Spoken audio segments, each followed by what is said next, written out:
there's a truck here keeping this aside. Oh man, oh, it's not good. Here comes some more fire.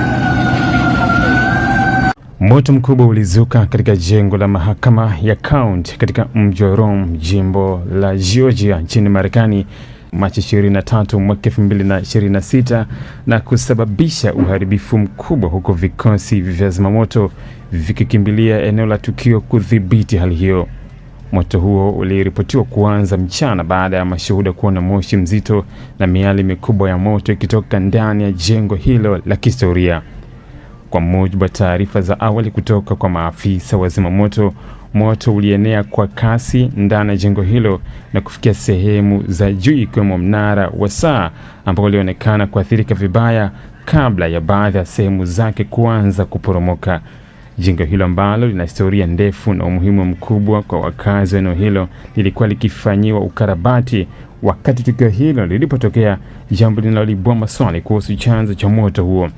Vikosi vya zimamoto vilifika haraka eneo la tukio na kuanza juhudi za kuzima moto huo, huku vikikabiliana na changamoto ya moto uliokuwa mkali na ulioendelea kuenea ndani ya muundo wa jengo hilo la zamani.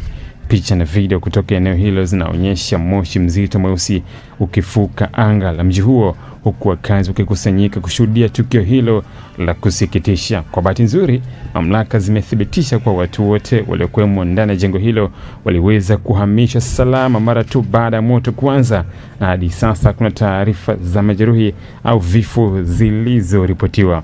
Hata hivyo, uharibifu wa mali unakadiriwa kuwa mkubwa kutokana na thamani ya jengo ya kihistoria ya jengo hilo. Maafisa wa usalama na uchunguzi wameanza kazi ya kubaini chanzo halisi cha moto huo, ingawa bado haijulikani iwapo ulitokana na hitilafu ya umeme, kazi za ukarabati au sababu nyingine. Uchunguzi huo unatarajiwa kuchukua muda kutokana na ukubwa wa uharibifu uliotokea.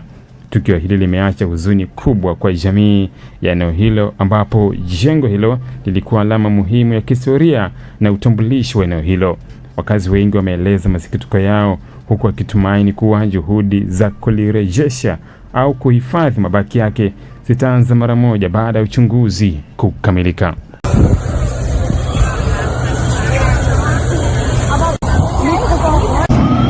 At this point, I can feel the heat.